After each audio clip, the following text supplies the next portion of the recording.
The following content is provided under a Creative Commons license. Your support will help MIT OpenCourseware continue to offer high-quality educational resources for free. To make a donation or to view additional materials from hundreds of MIT courses, visit MIT OpenCourseware at ocw.mit.edu. All right, we're moving on. No more linear algebra, okay? We're going to try solving some more difficult problems. Of course, all those problems will just be turned into linear algebra as we move on. So your expertise now with different techniques from linear algebra is going to come in handy. The next section of this course, we're going to talk about systems of nonlinear equations. Then we'll transition into problems in optimization, which it turns out look a lot like systems of nonlinear equations as well. We'll try to leverage what we learn in the next two lectures to solve different optimization problems. Before going on, I just want to recap. Right? Last time we talked about singular value decomposition, which is like an eigenvalue decomposition for any matrix, right? And associated with that matrix are singular vectors, left and right singular vectors, and the singular values of that matrix. Your TA, Kristen, reminded me that you can actually define a condition number for any matrix as well. The condition number we gave originally was associated with solving square systems of equations, actually have a solution. But there is a condition number associated with any matrix, and it's defined in terms of its singular values. So if you go back and look at the definition of the 2 norm, you try to think about the condition number associated with the 2 norm, you'll see that the condition number of any matrix maybe could be defined as the square root of the ratio of the biggest and the smallest singular values of that matrix. Okay. So there's a condition number associated with any matrix. The condition number as an entity makes most sense when we're thinking about how we amplify errors, numerical errors, solving systems of equations. So it's most easily applied to square systems that actually have unique solutions, but you can apply it to any system of equations you want. And the singular value decomposition is one way to tap into that. Okay. The last thing we did discussing linear algebra was to talk about iterative solutions to systems of linear equations. And that's actually our hook into solutions to systems of nonlinear equations. It's going to turn out that exact solutions are hard to come by for anything but linear systems of equations. And so we're always going to have these iterative algorithms where we refine initial guesses for solutions until we converge to something that's a solution to the problem that we wanted before. And one question you should ask when you do these sorts of iterations is, when do I stop? Right? I don't know the exact solution to this problem. I can't say I'm close enough. What does close enough even mean? So how do I decide to stop? Do you have any ideas or suggestions for how you might do that? You've done some of this already in a homework assignment, but what do you think? How do you decide to stop? Yeah?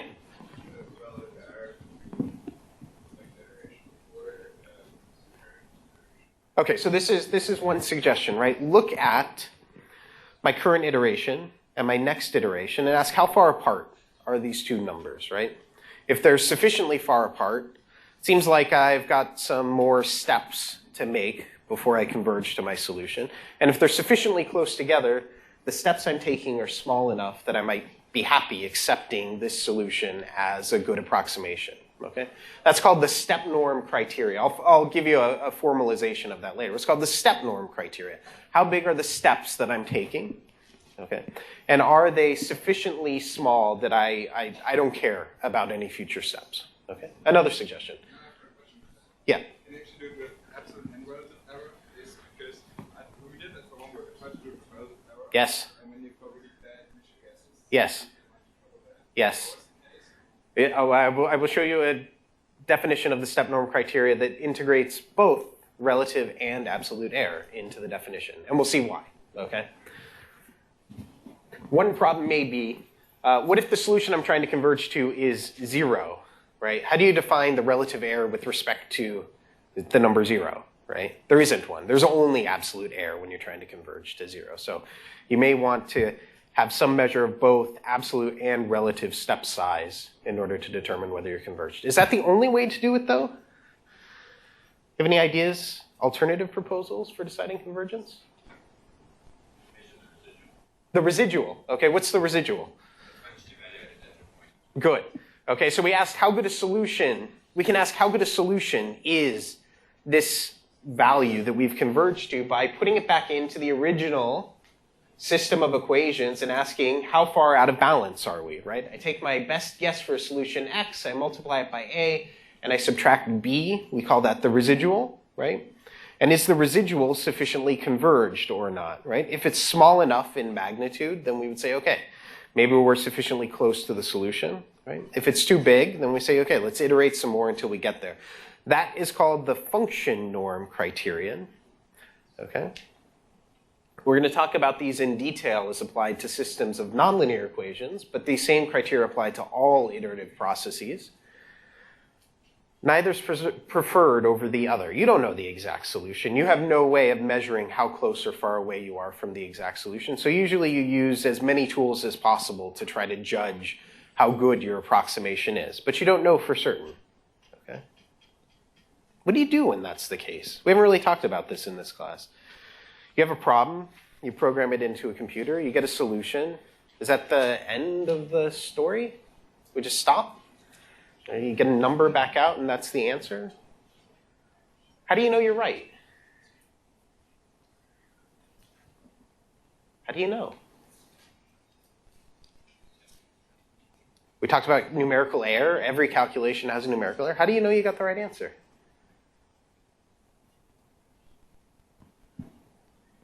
What do you think? Okay, yeah, no, this is true. So you plug your solution back into the equation. You ask, how good a job does it do satisfying that? But maybe this equation is relatively insensitive to the solution you provide. Maybe many solutions nearby look like they also satisfy the equation, but those solutions are sufficiently far apart. So how do you... Okay. Okay. So that sort of physical reasoning is a good one. In your transport class, you'll talk about doing asymptotic expansions or asymptotic solutions to problems, right? Solve this complicated problem in a limit where it has some analytical solution and figure out how the solution scales with respect to different parameters, right? So you can have an analytical solution that you compare against your numerical solution in certain limits. You have experiments that you've done, right? Experiment, that's the reality, right? The computer is a fiction that's trying to model reality, so you can compare your solution to experiments. You could also solve the problem a bunch of different ways and see if all these answers converge in the same place, right? So we're going to talk about solving nonlinear equations. We're going to need different initial guesses for these, for our iterative methods. We might try several different initial guesses and see what solutions we come up with, right? Maybe we converge all to the same solution, or maybe this problem has some weird sensitivity in it, and we get lots of different solutions that aren't coordinated with each other, right? One of the duties of someone who's using numerical methods to solve problems is to try to validate their result, either by solving it multiple times or multiple ways, or comparing against experiment or against known analytical results in certain limits where the answer should be exact, right? But you can't just accept what the computer tells you, right? You have to validate it, right? Against some sort of external solution that you can compare with. Sometimes it's hard to come up with that solution, but it's immensely important, right? We know every calculation can be an error. And as we go on to more complicated problems, it's even more important to validate things. Okay? Okay. So, systems of nonlinear equations. So these are problems of a type, f of x equals 0, okay, where x is some vector of unknowns. It has dimension n. And f is a function that takes as input vectors of dimension n and gives an output a vector of dimension n. It's a map from Rn to Rn, but it's no longer necessarily a linear map. It can be some nonlinear function of all the elements of this x. And the solution to this equation, the particular solution of this equation, x, for which f of x equals 0, are called the roots of this vector-valued function. And linear equations then are just represented in this form as ax minus b, right? Ax minus b equals 0 is the same as the linear equations we were solving before. So we're searching for the roots of these functions. Right? Common chemical engineering examples include equations of state, often nonlinear in terms of the variables we're interested in. Energy balances have lots of nonlinearities introduced into them, right? Mass balances with nonlinear reactions, okay? or reactions that are non-isothermal, so their kinetics are sensitive to temperature, and temperature is a variable we want to know. Right? These sorts of nonlinear equations crop up all over the place, and you want to be able to solve them reliably. Here's a simple example, right? The van der Waals equation of state. Here I've written it in terms of reduced pressure, temperature, and molar volume, but nonetheless, this is the van der Waals equation of state. Okay. And somebody told you once that if I plot pressure versus molar volume for different temperatures, right, I may see that at a given pressure, there could be just one root, right? One possible molar volume that satisfies the equation of state, or there could be 1, 2, 3 potential roots, right? It turns out we don't know with nonlinear equations how many possible solutions there are. We knew for linear equations, I either had 0, 1, or an infinite number of solutions, but with nonlinear equations in general, there's no way to predict.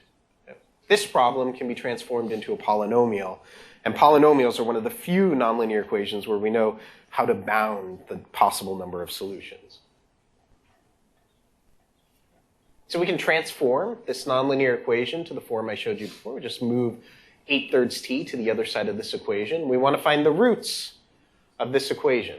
Okay? So possibly given pressure and temperature, find all the molar volumes that satisfy the equation of state. This is actually overly simplified for the particular physical problem of looking at vapor-liquid coexistence of a van der Waals fluid, right? You can't specify pressure and temperature independently, right? The saturation pressure, the coexistence pressure, depends on the temperature. This is the Gibbs phase rule, right? So actually, right, phase equilibria is made up of 3 parts, right? There's thermal equilibrium. I'm going to have 2 phases, a gas and a liquid, and they have to have the same temperature, otherwise they're not in equilibrium. There's got to be mechanical equilibrium. I have 2 phases, a gas and a liquid. They better have the same pressure, otherwise one's going to be pushing harder on the other one. They'll be in motion. That's not in equilibrium. And they got to have the same chemical potential, right? They have to be in chemical equilibrium, right? So there can't be any net mass flux from one phase to another. Otherwise, one phase is going to grow and the other is going to shrink. They're not in equilibrium with each other. So actually, right, the problem of determining vapor-liquid coexistence in this van der Waals fluid involves satisfying a number of different equations, some of which are nonlinear and are constrained by the equation of state. Given the temperature, there are 3 unknowns: the pressure and the molar volumes of the gas and the liquid. And there are 3 nonlinear equations we have to solve. 2 of those are the equation of state in the gas and the liquid. I'll show them to you in a second. And the other is this Maxwell equalaria construction, right? Which essentially says that the chemical potential in the 2 phases is equal, right? This is one way of representing that. So we have to solve this system of nonlinear equations for the saturation pressure, the molar volume of the gas or vapor, and the molar volume of the liquid. And these are those equations. Here's the equation of state in the gas. Here's the equation of state in the liquid. And here's the Maxwell equalaria construction, right? I have to find values of Psat, Vg, and Vl that satisfy all 3 equations. There's not going to be an analytical way to do this, okay? It has to be done numerically. Here's a simplification that I can make, though. Okay, so I can take that equalaria construction and I can solve for Psat in terms of Vg and Vl. And so that reduces the dimensionality of these equations from 3 to 2. Okay? And when it's 2-dimensional, I can plot these things, so that's helpful. So let's plot F1, right, the equation of state in the gas as a function of Vg and Vl. Okay? Where that's equal to 0, that's this black curve here. Let's plot F2, the equation of state in the liquid as a function of Vg and Vl, where that's equal to 0. That's this blue curve here. And the solutions are where these curves intersect. Okay? So we're seeking out these specific points graphically where these curves intersect. Of course, this solution and that solution aren't the solutions we're interested in all. That would say that the molar volume of the gas and the liquid is the same. That's not really phase separation. We want these heterogeneous solutions out here. So we need some methodology that can reliably take us to those solutions. We'll see that that methodology, the most reliable methodology, and one of the ones that converges fastest to those solutions, is called the Newton-Raphson method. But even before we do that, let's talk more about sort of the structure of systems of nonlinear equations and what sort of solutions we can expect. Does this example make sense to everyone? Have you thought about this before? maybe? Yeah. Okay.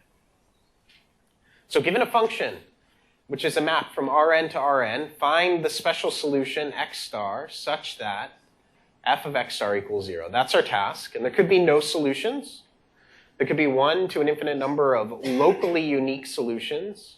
And there could be an infinite number of solutions. A solution is termed locally unique if I can wrap that solution by some ball of points in which there are no other solutions. That ball could be very, very small, but as long as I could wrap that solution in some ball of points which are not solutions, we term that locally unique. Okay? So consider the simple function f1, which depends on 2 variables, x1 and x2, and f2, which depends on x1 and x2, equals 0. Okay? And I'm going to plot in the x1, x2 plane where f1 and f2 are equal to 0, so that these curves here. And here we have a locally unique solution. We see the curves cross at exactly 1 point. Here you can see these 2 curves are tangent with each other, right? They could be coincident with each other over some finite distance, in which case there's a lot of solutions that live on some locally tangent area, or they could just touch in 1 point, right? So they may be tangent and the solutions there are not locally unique, or they may touch at 1 point and the solutions are, there's one solution and it's locally unique there. The reason why we talk about locally unique solutions is it's going to be hard for a numerical method to find anything that's not locally unique in a reliable way. Okay, locally unique solutions, numerical methods can find very reliably, but if they're not locally unique, right, my iterative method could converge to any one of these solutions that lives on this line, any of these tangent points, and I'm going to have a hard time predicting which one it's going to go to. Okay, that's a problem if you're trying to solve something reliably over and over again. You might converge to one of these solutions or another solution or another solution. The data that comes out of that sort of process isn't going to be easy to interpret. There's something called the inverse function theorem, which says if f of x star is equal to 0, and the determinant of this matrix J, which we call the Jacobian, evaluated at x star is not equal to 0, then x star necessarily is a locally unique solution. This is the inverse function theorem.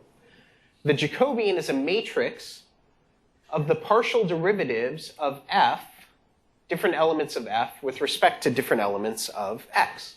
Okay? So the first row of the Jacobian is the derivatives of the first element of f with respect to all of the elements of x, and the other rows proceed accordingly. If the determinant of this matrix evaluated at the solution is not equal to 0, then this solution is necessarily locally unique. That's the inverse function theorem. The Jacobian describes the rate of change of this vector-valued function with respect to all of its independent variables. And you may find that for some solutions, the determinant of the Jacobian is equal to 0. We can't really say what's going on there. The solution may be locally unique. It may not be locally unique. Okay? I'm going to provide you some examples in a second. And most numerical methods are only going to find one of these locally unique solutions at a time. If we have some non-local solutions, that'll cause us problems. Okay? So we tend to want to work with functions that have locally unique solutions to begin with. Okay, here's an example. Right? Oh, you have your notes, so you know the formula for the Jacobian. Compute the Jacobian of this function. Okay?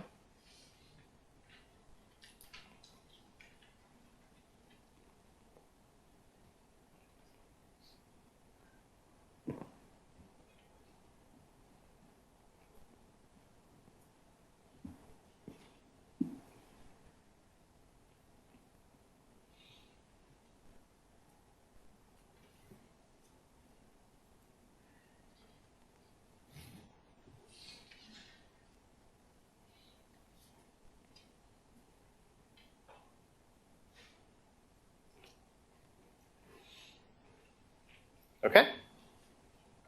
So this function has a root at x1 equals 0, x2 equals 0. If you think graphically about what each of these little functions represents, you would agree that that root is locally unique. It's just 1 point where both elements of this vector-valued function are equal to 0. Okay? Here's what the Jacobian of this function should be. So you take the derivative of the first element with respect to x1 and then x2. Take the derivative of the second element with respect to x1 and then x2. At the solution, right, at the root of this function where x1 is 0 and x2 is 0, the Jacobian is a matrix of zeros. Its determinant is 0, but the solution is locally unique. Okay? The inverse function theorem only tells us about what happens when the determinant's not equal to 0. Okay? If the determinant's not 0, then we have a locally unique solution. The solution may be locally unique. Its determinant may be equal to 0. Does that make sense? You see how that plays out? Okay. There's a physical way to think about, or a geometric way to think about this inverse function theorem. So think about the linear equation, right? F of x is ax minus b. You can show, and you should actually work through this, that the Jacobian of this function is just the matrix A. Okay? It says how the function changes with respect to small changes in x. Well, that's just A, right? This is a linear function. So the equation f of x equals 0 has a locally unique solution when the determinant of the Jacobian, which is the determinant of A, is not equal to 0. But you already knew that, right? We already talked through linear algebra. And so you know when this matrix A is singular, then we can't invert this system of equations and find a unique solution in the first place. Okay? So the inverse function theorem is nothing more than an extension of what we learned about when functions are and aren't invertible, right? There's a locally unique solution when A is invertible. In the neighborhood of f of x, right? In the neighborhood of a root of f of x, we can often approximate the function as being linear, okay? We can treat it as though it's a system of linear equations, very close to that root. And then the things that we learn from linear algebra are inherited by these linearized solutions. Okay. So here's this set of curves that I showed you before. Right? Near this root, let's zoom in. Let's zoom in. These lines look mostly straight. It's like the place where two planes intersect this x1, x2 plane. They each intersect at a line, and the crossing of those lines is the solution, and it's locally unique because these two planes, right, span different subspaces. Here's the case where we may have non-local uniqueness. I zoom in on this root, and very close to this root, well, it's hard to tell. Maybe these two planes are coincident with each other, and they intersect and form the same line, in which case they may not be locally unique. Maybe if I zoom in close enough, I see, no, actually, they have a slightly different orientation with respect to each other, and there is a locally unique solution there, right? It's difficult to tell here. So these cases where the curves cross are easy to determine. These are the ones that the inverse function theorem tells us about. These ones are a little harder to work with. So I mentioned that you can zoom in, right? Look close to a root and approximate the function as linear. This is a process called linearization, right? You learned this for 1D functions, right? F of x at a point x plus delta x is f of x plus its derivative times delta x. Right? And this will typically be valid, right? For reasonably well-behaved functions, this sort of a linearization is going to be valid as delta x goes to 0. So as long as I haven't moved too far away from the point x, right, I can approximate my function in the neighborhood of x using this linearization. You know, it turns out the same thing is true for nonlinear functions. Okay, so f of x plus delta x is f of x plus, well, I need the derivatives of my function with respect to x, and those derivatives are partial derivatives now, because we're in higher dimensional spaces. That's the Jacobian multiplied by this vector of displacements delta x. And this will typically be valid as long as the length of this delta x is not too big, right? As long as I haven't moved too far away from the point I'm interested in f of x, this will be a reasonably good approximation, as long as our functions are well behaved, right?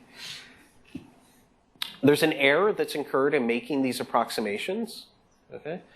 And for a general function that's well behaved, that error is going to be order delta x squared, either in the 1D case or the multidimensional case. Okay. And this sort of an expansion is just part of a Taylor expansion for each component of f of x. So I take element I of f. I want to know its value at x plus delta x. That's its value at x, plus the sum of partial derivatives of that element with respect to each of the elements of x times delta x. each of those delta x's. Plus, there's some higher order term in this Taylor expansion, which is quadratic in delta x instead. There's a cubic term and so on. These quadratic terms are what give rise to this order delta x squared error. In higher dimensions, we typically don't worry about these quadratic terms. We're pretty satisfied with linearization of our system of equations. Okay? Sometimes for 1D nonlinear functions, you can take advantage of knowing what these quadratic terms are to do some funny things. But in many dimensions, usually don't use that. Usually you just think about linearizing the solution. Okay, so if I know where the solution is, if I know it's close, if I can figure out points that are close to the solution, then I can linearize the function in that neighborhood. And I can find the solution to the linearized equation instead. That's going to be suitably close to the exact solution. Does that make sense? Nonlinear equations, like I said, are solved iteratively, okay? Which means we make a map, an algorithmic map, which takes some value xi and generates some new value xi plus 1, which is a better approximation for the solution we're after. And we design the map so that the root x star is what's called a fixed point of the map. So if I put x star in on this side, I get x star in on the other side, right? By design, the root is a fixed point of the map. The map may converge or it may not converge, but the root is a fixed point. And we'll stop iterating when the map is sufficiently converged. You guys came up with two different criteria for stopping. One is called the function norm criteria. I look at how big my function is. Okay, I'm trying to find the place where the function is equal to 0. So I look at how big in the norm space my function is for my current best solution, and ask, is it smaller than some tolerance epsilon? If it is, I say, well, my function is sufficiently close to 0, right? I'm happy with this solution, right? The solution is close enough to satisfying the original equation that I'll accept it, and I stop. The other criteria is called the step norm criteria. I look at two successive approximations for the solution. I take their difference, right? And ask, is the norm of that difference smaller than either some absolute tolerance, okay, or some relative tolerance multiplied by the norm of my current solution? So suppose x is a large number, okay, right? The spacing between these x's may be quite big, but the relative spacing may actually be quite small, right? And if the relative spacing is small enough, you might say, well, this is sufficiently converged. Okay, and so that's where this relative error tolerance comes into play in the step norm criteria. Suppose x is a small number, close to 0 instead, right? These steps may be very tiny, okay? Right? These steps may be quite tiny, right? They may satisfy this relative error criteria quite well, but you may want to put some absolute tolerance on how far these steps are before you stop instead, right? Because these x's may be small in and of themselves. And so this one is easy to satisfy, but this one becomes harder. So usually use both of these, right? Sometimes you have solutions that are converging towards small numbers, and then the absolute error tolerance becomes important. Sometimes you have solutions that are converging towards large numbers, and so the relative error tolerance becomes important. Does that make sense? Of course, you can't just use this one or just use that one. You typically like to use all of these, right? Because they can fail. How does the function norm criterion fail? Right? Here's an example where I'm taking some iterations, some approximate solutions that are headed towards the actual root of this function. And at some point, right, I find that this solution is within epsilon of 0. And so I'd like to accept this solution, but graphically it looks like it's very far away from the root, right? So this is a case where the function has a very shallow slope, right?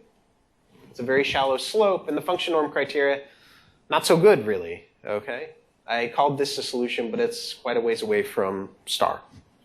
So sometimes it's going to work, but sometimes it's not going to work, right? Here's the step norm criteria, right? Here I have a function. I'm nowhere near a root, right? I have no idea where I am on this function. I don't know what value this function has. But my steps suddenly got small enough that they're smaller than this absolute tolerance, or they're smaller than the relative error tolerance. So I might say, okay, let's stop, right? I'm not taking very large steps anymore. This seems like a good place to quit. But actually, my function just after this didn't go to 0 at all. It curved up and went the other way. There's not even a solution nearby. Okay, so both of these things can fail. And we try to use both of them instead to evaluate whether we have a reasonable solution to our nonlinear equation or not. Make sense? Okay. Are there any questions about that before I go on? No. Okay. We also talk oftentimes about the rate of convergence of the iterative process that we're using, right? We might say it converges linearly or quadratically. Okay. And the rate of convergence is always assessed by looking at the difference between successive, well, we look at the ratio of differences for successive approximations. So here's the difference between my best approximation, step I plus 1, minus the exact solution, normed, divided by my best approximation at step I, minus the exact solution, normed, and raised to some power q. And as I go to very large numbers of iterations, I, this limit should be I apologize. Okay, I'll fix that in the notes online, but this limit should be I. As I, the number of steps gets very large, this ratio should converge to some constant. Okay. And that ratio will converge to a constant when I choose the right power of q here. Okay. So when this limit exists, and it doesn't go to 0, right, we can identify what sort of convergence we get. So if q equals 1 and c is smaller than 1, we say the convergence is linear. What is that saying really? This top step here is the absolute error in approximation I plus 1. This bottom step here is the absolute error in step I. Remember, q is 1 for linear convergence. So the ratio of absolute errors, as long as that's less than 1, right, I'm converging, I'm moving my way towards the solution, right? And we say that rate is linear. Okay. If c is 10 to the minus 1, then each iteration will be 1 digit more accurate than the previous one, right? The absolute error will be 10 times smaller in the next iteration versus the previous one. That would be great. Usually c isn't that small, okay? If this power for which this limit exists, q, is bigger than 1, we say the convergence is superlinear. Okay? If q is 2, which we'll see is something that results from the Newton-Raphson method, then we say convergence is quadratic. What that means is the number of accurate digits in my solution will actually double with each iteration. Linear, with c equals 10 to the minus 1, I get 1 digit per iteration. Quadratic, I double the number of digits per iteration. I have 1 digit on one iteration, I get 2 the next one, and 4 the next one, and 8 the next one. So quadratic convergence is marvelous, right? Linear convergence, that's okay. That's the minimum you'd be willing to accept. Quadratic convergence is great. So we aim for methods that try to have these higher order convergences. So you really quickly get highly accurate solutions. You can go back and look at your notes and see that the Jacobian method and the Gauss-Seidel method both show linear convergence rates. Okay, they're linear methods. Does this make sense? Okay. Okay, so I mentioned Newton-Raphson. Hopefully somebody at some point told you about the Newton-Raphson method for solving at least one-dimensional nonlinear equations. It goes like this, though, right? You say, I guess my solution is close to this green point here.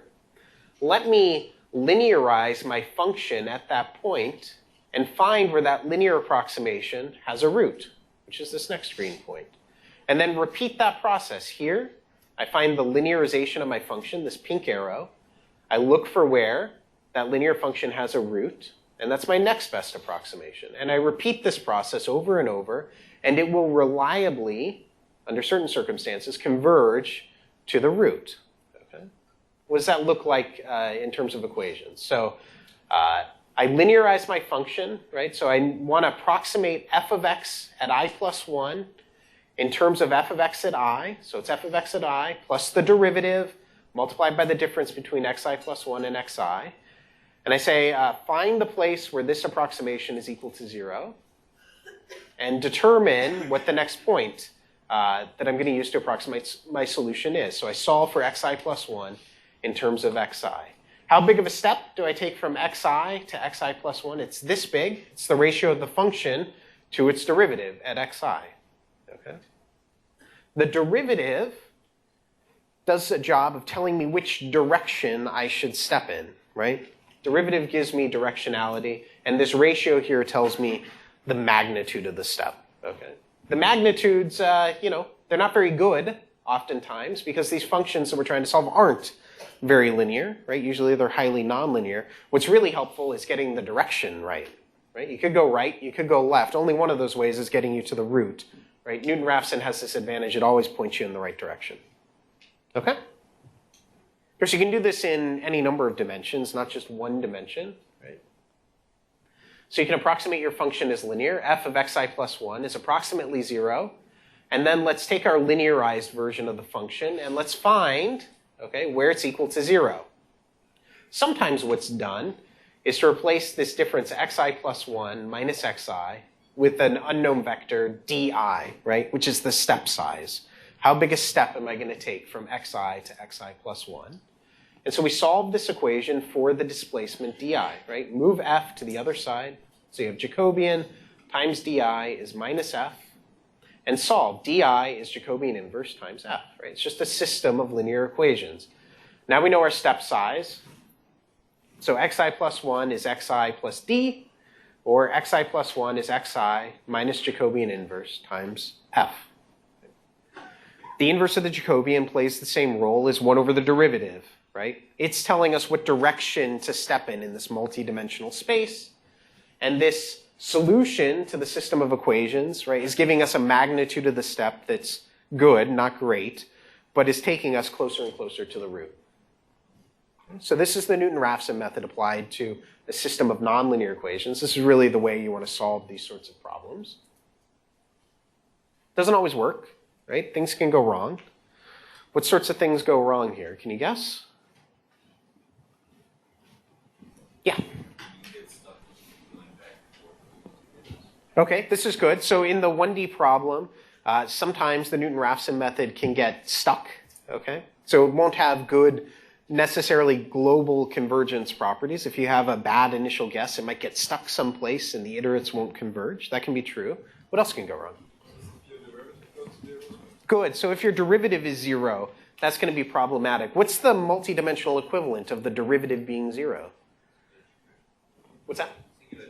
Singular Jacobian, right? So if this J, the Jacobian, has some null space associated with it, how am I supposed to figure out what direction to step in, right?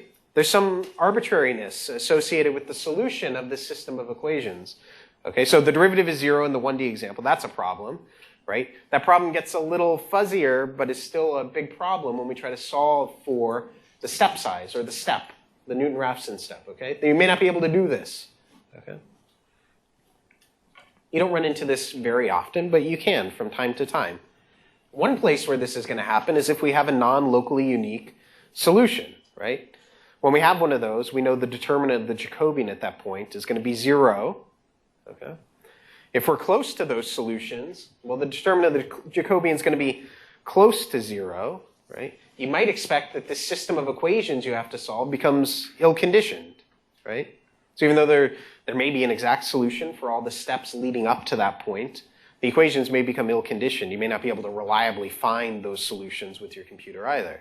Right? So then these steps you take, well, who knows where they're going at that point, right? It's going to be crazy.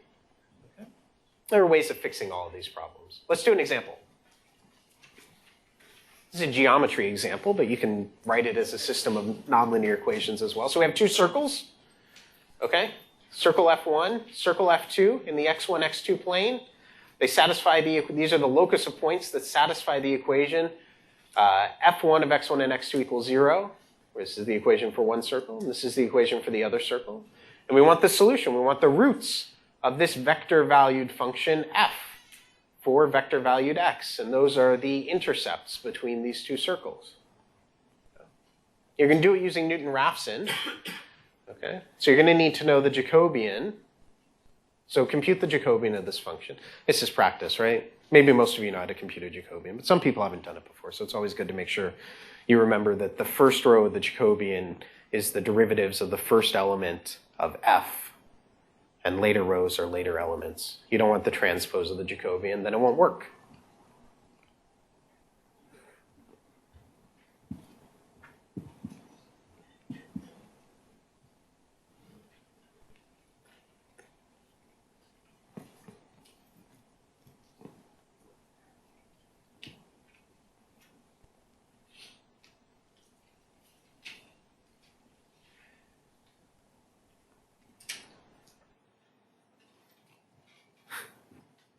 Okay, right? So it should look something like this. Right? There's your Jacobian. The Newton-Raphson process tells us how to take steps from one approximation to the next, right? The step is equal to minus the Jacobian inverse, evaluated at my best guess for the solution, multiplied by the function, evaluated at my best guess of the solution. Because you're never going to compute Jacobian inverse explicitly, right? That's just code for solve this system of linear equations, right? So you use the slash operator in MATLAB, for example.